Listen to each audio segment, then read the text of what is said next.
times. I want you to know what I know so you can begin to read, decode, and influence human behavior.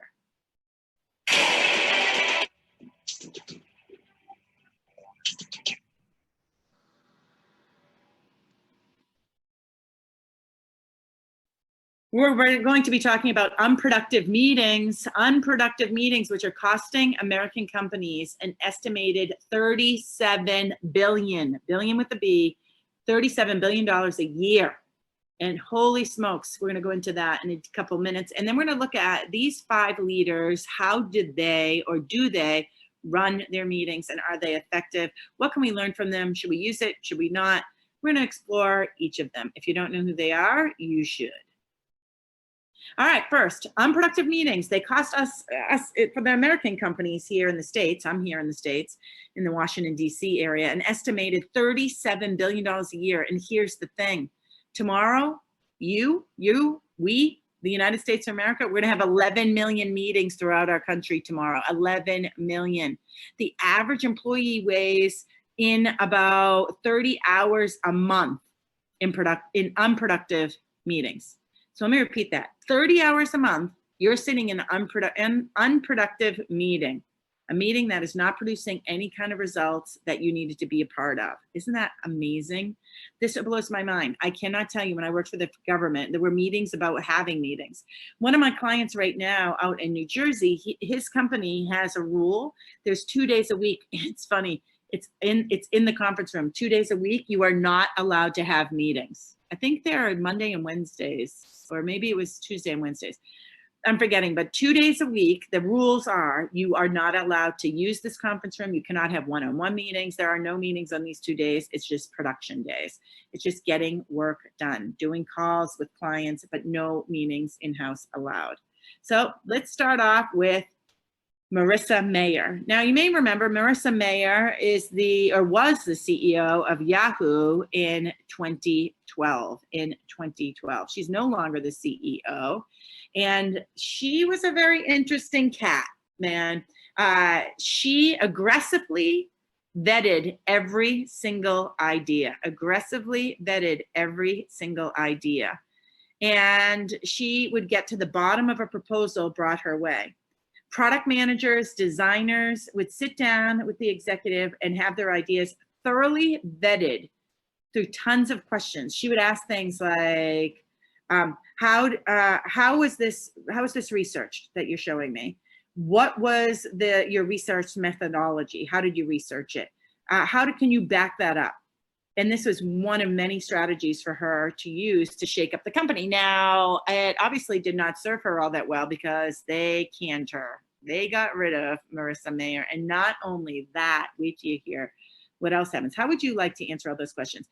I have a funny feeling that Marissa here is a high investigator, which I'll be talking about in segment 3. Are you a high investigator, and are you driving people crazy? In a survey from a business insight website called Owler, O-W-L-E-R, Marissa Mayer, not surprisingly, was ranked as one of the least, actually not one of, the least likable CEO in the technology industry. And this was out of over 250,000 people who voted. And Marissa Mayer, she received a 32.8 rating out of 100%. Oh yeah, that's an F. That's a big F for sure. Up next, Steve Jobs. Oh, here's Marissa. Let's watch this first. Marissa explains it all. The Wall Street Journal reported last week that Yahoo CEO Marissa Mayer was scheduled to meet a group of ad executives. Oh, I gotta back this up. So let's go back here. I forgot to say this part. So one of the reasons that employees did not like her, most employees did not like her, is she not only was like overly detailed, not only micromanaged, and she had a ton of meetings. The big thing they didn't like about her, she would be late for meetings constantly, and people felt disrespected. They didn't have respect for her. And research shows, Harvard did a study, and there's 2 elements that we're looking for when we meet someone for the first time. So if I meet you for the first time and you meet me, I'm asking myself 2 questions, and you're asking yourself 2 questions, and here's what they are. Question 1, are you someone that I can respect? Question 2, Are you someone I can trust? Now, trust is connected with likability. Trust is connected with warmth. Okay, so that's trust. Are you capable is connected with respect. Can I respect you? Are you capable? And here's the problem. Many of us, what we do is we try to tell you we're capable. My name's Janine Driver. I'm a New York Times bestselling author. I'm the body language expert for the Today Show. I've been on Steve Harvey and Harry Connick Jr. and Fox and CNN. Like we rattle, and my clients include Coca-Cola and Booz Allen Hamilton, Lockheed Martin. So we rattle off our like expertise, and so people are checking the box. Okay, yes, this person is someone I can respect, right? Because you're capable. But what about, is this person someone I can trust? The deal is this: research from Harvard proves that the first thing we actually think about you when we meet you is, are you trustworthy? Are you warm? Do I have a good vibe about you? Are you likable? Think about the caveman days. I love this. I didn't make this up. I read this. I love this. What was more important to the caveman? Can this dude make a fire? Is he capable? Is this someone I can respect? Can he make a fire? Or is it more important, when I go to sleep, is this dude going to kill me? That's connected with trust. Can I trust this person? Do you follow me? You follow me? That's connected with trust. It's a mismatch. You yourself, when you meet someone, you're looking for, is this person trustworthy, likable? Are they warm? But yet you're showing up as, hey, you should respect me because I'm capable. There's that disconnect right there. So let's go into this short video I found about Marissa, how not only is she late for her employees, she was late for this huge important meeting, and it was the talk around the globe. Marissa explains it all. The Wall Street Journal reported last week that Yahoo CEO Marissa Mayer was scheduled to meet a group of ad executives for a private dinner during the Cannes Lion Festival in France last Tuesday, but showed up nearly 2 hours late because she had fallen asleep. One executive in attendance from IPG is said to have left before Mayer arrived. But in an exclusive interview with Bloomberg, Mayer said she didn't mean to slide ad execs who she left waiting for 2 hours. She said, "I think the dinner is unfortunate how much attention it's gotten. I was late. I apologized to IPG at the time and in no way meant for it to be a slight to them." Ouch. Ouch. Ouch. Red room. The late Apple CEO, our friend Steve Jobs. We know this. We've seen the book. We've seen a couple of movies. Ashton Kutcher, I think, did a great job. We know that Steve Jobs was feisty, to say the least. He was very feisty. Hit Google and Google my favorite stand-up comedian ever. Well, these days. And his name's Bill Burr, B-U-R-R, and put in Steve Jobs and hear what he has to say about Steve Jobs. You will die laughing. So Google him after you're done watching Celebrity Lie Detector Live with me, Janine Driver. All right, so here's the deal. Steve Jobs was respected and hated. He was hated. However, he was also respected. See, he pushed people and they just loved him. They were incredibly loyal to him. Steve Jobs, when it came to running meetings, he was really big on minimalism. He wanted small meetings. He hated when they were too big. He didn't like when there were too many minds in the room. He wanted a way of simplicity. There was a story that went around where they were doing this one ad agency meeting.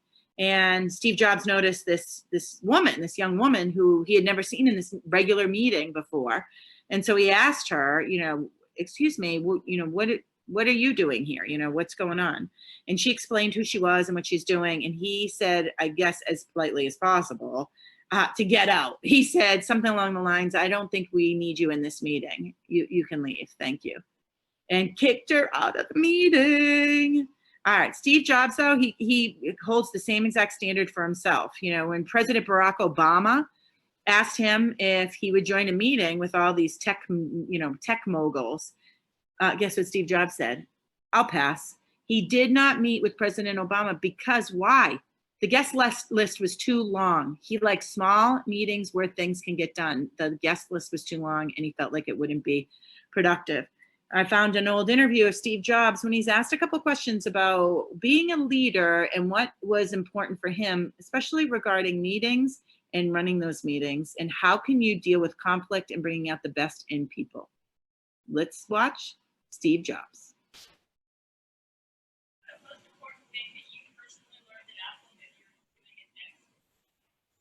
Good question.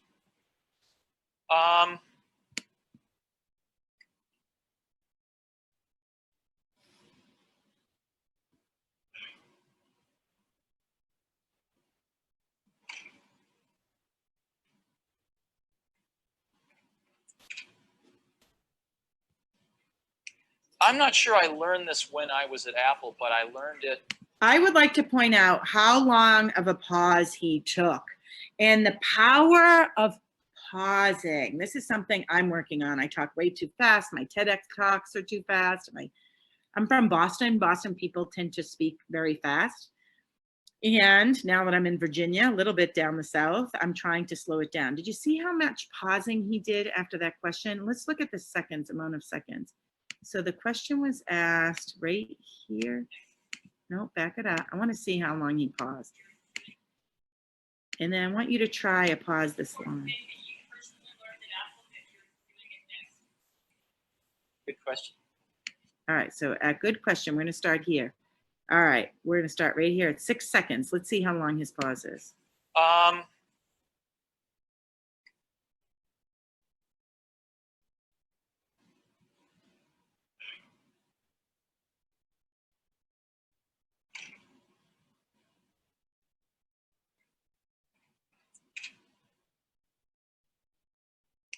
I'm not sure I learned. Look at that. 27 seconds he starts talking. So he paused for 21 seconds. That's a commercial on TV. That commands power. It's like the eye of the storm. Wow. I would like you to notice, because your clients are doing this right now and you're missing it. Your clients are doing this, you're missing it. Your kids are doing it and you're missing it. Your bosses are doing it. Your vendors are doing it.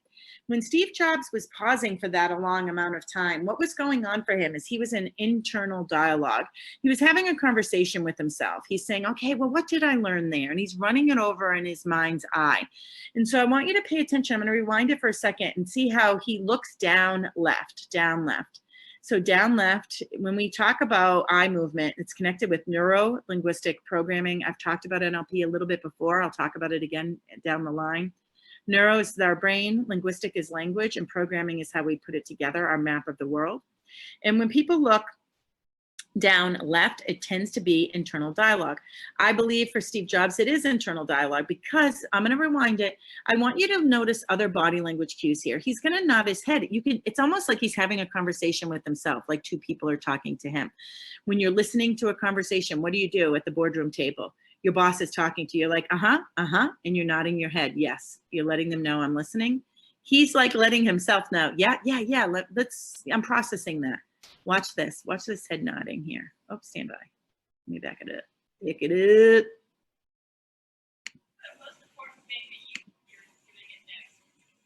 Down left, look, internal dialogue. Watch how long he hands out there. Watch. Look, he's thinking, talking. Oh, look, see that? That eyebrow flash. That's him talking to himself.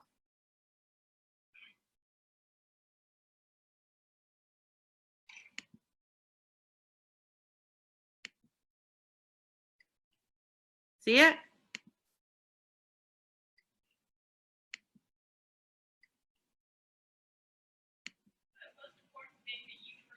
That's him talking to himself. Right here, look. See that? Here's the tip. Stop interrupting people here. Listen, this is Steve Jobs. He's talking to a classroom. No one's interrupting him. What if you asked your client or your potential new employee or your boss or your vendor or your child a question, and as they look to their left, they're gathering their thoughts. They're having an internal conversation. How likely will you wait for 21 seconds for them to then give you the answer? Or are you going to be like, just answer me. What do you want to do? What was your favorite part of the day? Or you say to your clients, like, what's the problem here?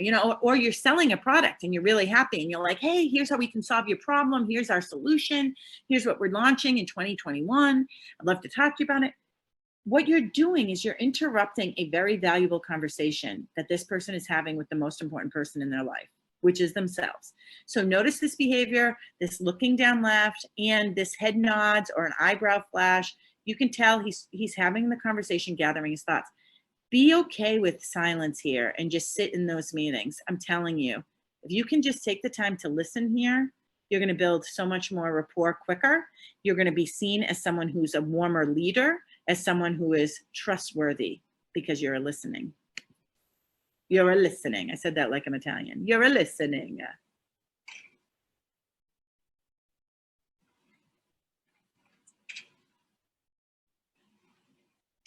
I'm not sure I learned this when I was at Apple, but I learned it based on the data when I was at Apple. And that is, I now take a longer term view on people. In other words, when I see something not being done right, my first reaction isn't to go fix it. It's to say, we're building a team here and we're going to do great stuff for the next decade, not just the next year. And so what do I need to do to help so that the person that's screwing up learns versus how do I fix the problem? And that's painful sometimes. And I still have that first instinct to go fix the problem, but that's taking a longer term view on people is probably the biggest thing that's changed. And then I don't know, that's maybe part that's biological, but yes.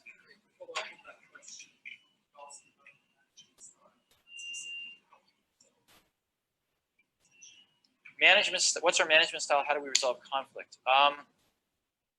I've never believed in the theory that if we're on the same management team and a decision has to be made and I decide in a way that you don't like, and I say, come on, buy into the decision. Buy into it. Like, we're all on the same team. You don't agree, but buy into it. Let's go make it happen.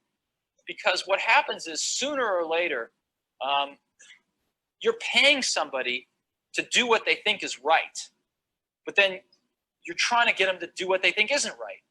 And and sooner or later it outs and you end up having that conflict. So I've always felt that the best way is to get everybody in a room and talk it through until you agree. Now, that's not everybody in the company, but that's everybody that's really involved in that decision that needs to execute. And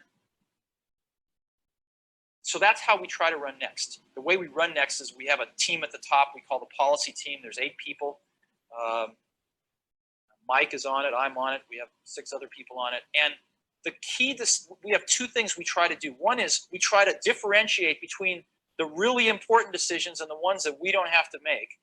And the really important ones, we work on it till we all agree. Because we're paying people to tell us what to do. In other words, I don't view that we pay people to do things. That's easy, to find people to do things. What's harder is to find people to tell you what should be done, right? That's what we look for. So we pay people a lot of money, and we expect them to tell us what to do. And so when that's your attitude, you shouldn't run off and do things if people don't all feel good about them. And the key to making that work is to realize there's not that many things that any one team really has to decide. And we might have 25 really important things we have to decide on a year. All right, I want to point out, where are his eyes going now? To decide. And we might have. See how he's going his upper left right here? This is visual. So now he's visualizing how many things does he have. He then comes up with 25 right here, but he's picturing it right here. He's literally looking up. That's visual. 25 really important things we have to decide on a year. Not a lot. All right, there you go. Steve Jobs. Are you a Steve Jobs? Or what kind of leader are you? How do you manage the people that work for you? Are you the person that tries to persuade people to agree with you? Or are you listening to your employees and allowing them to tell you and dictate where the direction of the program should go, or where the direction of your app should go, or of whatever solution it is that you have created to solve for the problems that your clients and your customers have. Are you listening to your team? Or are you not listening to your team? Nothing is worse than you ask your team some feedback and they give you all these ideas and you're like, that sounds great. And then you do nothing about it and you go in a totally different direction and they're blindsided. That's a topic we'll be talking about another time. That's definitely connected into what we call in my world, the profiling world. It's called your interaction styles. And if you're private, what most people call introverted, in that middle stage of decision making, there's research, deliberation, and execution. If you're private in that middle stage of deliberation, this is where priorities lie and where you're going to take a stand on something. You are not going to ask people, why does this matter? Why this color? Why this solution? If you're sharing there, which is extroverted, you're going to ask people the data. You're going to ask them a lot of questions. Here's the problem, though. If you are a sharing person and you're asking people for their ideas, it is critical that you tell them when you ask for the ideas, I may or may not use your ideas. I'm just brainstorming right now and I'd love to hear your thoughts. If you do not say that sentence, it's highly likely when you do not use someone's ideas and they've talked to you for 45 minutes or 3 days straight, they're going to get frustrated and not want to help you the next time. So pay attention. If you know you're incredibly extroverted, you like to gather information or run things over, or weigh pros and cons with other human beings, make sure when you're getting that data for 5 minutes, 10 minutes, 5 hours, 5 days, you let them know. Right up front. I just want to let you know, I'd love to pick your brain on this topic. I may or may not use some of your ideas. I'm brainstorming and your ideas might help me come up with other ideas. Are you willing to chat with me for a bit? And that way you've covered yourself if you don't use their ideas. Follow me? Steve Jobs was well liked. I want you to pay attention to this quote right down here. I pulled from Inc.com. Here's what this one person had to say. He was Andy Cunningham, who helped to lead the PR and marketing efforts that launched the Macintosh employees. I thought it was a woman. Yeah, it's a woman. So it's a woman named Andy. All right, here's what she said. I spent 5 years working closely with Steve, and it was the most phenomenal experience that touched me emotionally every day with amazement, anger, and satisfaction all at once. It took me way beyond where I ever thought I would go. I wouldn't change it for the world. Steve Jobs would simply put, he made me better. He made them better. That's amazing. So what are you doing for your people today? Are you making them better? How are you showing up? Would someone say this about you behind your back? If not, look at the gap of where you are and where you want to be and figure out what you want to do about it. Up next, this is Sheryl Sandberg, COO, Facebook. All right, so she is all about sticking to a strict agenda, Sheryl Sandberg. As a matter of fact, she walks into every meeting with a spiral notebook with a list of stuff in there. And when she finishes that list, she puts little check marks, then she rips out that piece of paper. It is gone. She moves on. And as soon as everything's crossed off the pages that she has little bullets on, guess what? The meeting's over. So if it's 12 and a half minutes and everything's gone on the list, the meetings are completely over. She is not going to spend a whole bunch of time in there. She sticks to that strict agenda. Sheryl Sandberg. Up next, we know this guy, the richest man on planet Earth, Amazon CEO, Jeff Bezos. Now, Jeff Bezos likes to get people arguing. He likes to get people arguing. So if you were to work at Amazon, you better be comfortable with difficult situations and managing conflict, because Bezos hates social cohesion. He believes that social cohesion, where you find a consensus for no other reason just feels good. And he doesn't believe that's where growth happens. So he likes, this disagreeability with people. He literally reinforces it with his principles. He says that leaders are obliged to handle a challenge and decisions when they disagree. And if they don't, it's so uncomfortable or exhausting. I think I read one time that he said, it was in a meeting and said, anyone have any other thoughts? And everyone goes, no, I love your idea. It's great. He goes, great. Go back and we'll have the meeting again when each of you has something negative to say about my idea. I don't want to have the meeting until you're ready. I want everyone to challenge me and have something negative about my idea. So here's the deal. At the end of the day, he doesn't like that social cohesion just for the sake of social cohesion, where we're all small talking in a meeting. He's also not a big supporter of PowerPoint presentations. Instead, he asks people to write a 4 to 6 page memo about your ideas. And then he uses it in the meetings to field questions. So he wants you to write this down. He doesn't want you to come in and do a presentation. I like presentations personally, as you can see from my visuals here. A couple months back, I don't know if you saw this, but Jeff Bezos was photographed in his pajamas, went to work in his pajamas. He was not the only one. People who worked in Amazon all over the country came to work at their pajamas. And if you can look right here, it was to raise awareness of childhood cancer. It's the second leading cause of death for children in the United States between the ages of 4 and 14. So on this particular day, everyone dressed up in their pajamas all around the country. Elon Musk. Elon Musk, what move is he doing here? Steepling. When we steeple people, we intimidate people. If you look at his hands, he's making what looks like a church steeple. That's called steepling. He is steepling. So watch this. Now, so this Elon Musk, one of the elements on Elon Musk is he hates big meetings. He hates big meetings. He doesn't want you to waste his time, and he will end a meeting. As a matter of fact, he thinks it's a respectful thing to walk out of a meeting if you cannot contribute to the meeting. So if you cannot contribute to the meeting, he would prefer that you literally step out. He even writes it in his memos to people. He considers it not to be rude, because otherwise you're just wasting people's time. And he has this, he calls this in his rules, productivity recommendations. And he explains that it helps meet the company's goals. You know, it helps meet his goals. Let's watch this short video. When he was walking into court recently, he said he was going to get rid of Twitter, but he didn't get rid of Twitter. He's been followed by millions of people.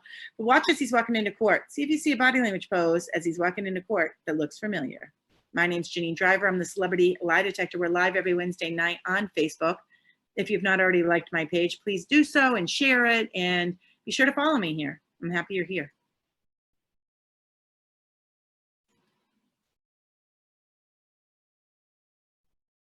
Do you see it? What's Elon Musk doing? What's he doing? Right here, boom, look at that. Steepling. He's steepling. As soon as he gets out of the car, comes around that corner, brings out the steeple. This man is not super rich for no reason at all. Look at this. Up comes his chin. Here comes the steeple. When we steeple people, we intimidate people. Holy smoke, segment 2 on episode 15 has come to a close. My name's Janine Driver. I'm the Celebrity Lie Detector. We started this whole entire thing with unproductive meetings. It's costing us Americans $37 billion a year. And tomorrow, when you wake up, you're going to have 11 million meetings throughout our country. You are going to probably be just one of the 11 million. I bet you're going to have more than one meeting tomorrow. An average employee weighs in about 30 hours a month in unproductive meetings. 30 hours a month. If you think about that, we only have 9,876 hours in a year. And then you cut that in half by sleeping and doing miscellaneous things like driving.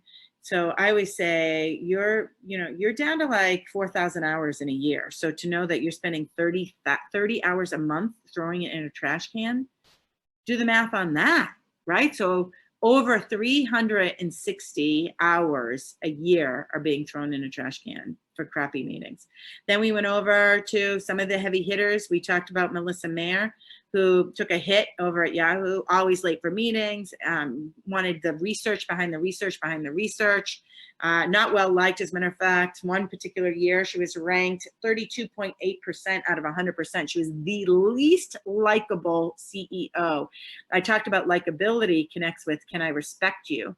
Not can I respect you? Can I trust you? That's connected with warmth and likability. Can I trust you? And that's more important than can I respect you? That's connected with your capabilities, your skill set. Then we walked over to Steve Jobs. We talked about Steve. I think I find his meetings interesting. I would like that. I would like someone to challenge me like that, to hold me accountable. I like that. As a matter of fact, at the end of the meetings, Steve Jobs gives everybody in the room a lit letter of what they're being held accountable for. So he literally writes down what they're going to be held accountable for, and he expects you to do it.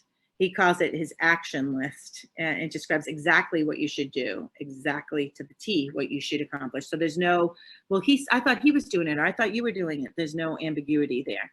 Then we went over to Sheryl Sandberg. Sheryl Sandberg talked to us about also having short meetings. She goes to meetings with a spiral notebook. As she crosses things off, she rips it out. The meeting's over in 12 and a half minutes. She's out of there. Jeff Bezos, richest man on planet Earth. We talked about him and his style of meetings. And then we ended with Elon Musk. Then we ended up with Elon Musk. When we talked about Jeff Bezos, I want to remind you, he liked arguing. He likes when people disagree. And if you show up and agree with his ideas, he's going to ask you to leave the meeting and come back with a list of why you disagree with his ideas. He loves getting people arguing. He loves that discomfort. It helps grow, builds the fire, the spark happens. And then Elon Musk. Elon Musk will literally, same thing like Steve Jobs, check in. Why are you here at this meeting? If you're not talking at the meeting, he asks you to leave. So if you're an introvert, you better come prepared. He will literally ask you to leave. I see you have not commented in this meeting. Why are you here? He'll call you out. Why are you here if you're not going to comment? He believes it's rude to not leave a meeting. It's rude to not leave a meeting when you're not contributing. So if you're not talking, you're not contributing, please get up and excuse yourself. Leave from the meeting. My name's Janine Driver. This is Celebrity Lie Detector Live, episode 15, segment 2. One last segment coming up, segment 3. Be sure to like my page and share it with people. Leave some comments below. I'm so happy you're here. For more training, visit Blue Streak Training. And over at Blue Streak, my training is being sold, and my team can give you 80% off if you're one of the first 10 people to pop over there after you watch the show. And check it out. Driver on Demand is my training where you get to take me home. We get to work together one-on-one from home. Check it out so I can come home with you. To have a behavioral shift, you have to learn something, see it, repeat it over and over and over again. Most people think it's about 7 times. So that's how that program is set up with Driver on Demand. I come home with you over and over and over and over again until you master the content and you're able to motivate and inspire people to change their behavior. My name's Janine Driver. Thanks for playing with me. Hang around for one more segment if you're on Facebook.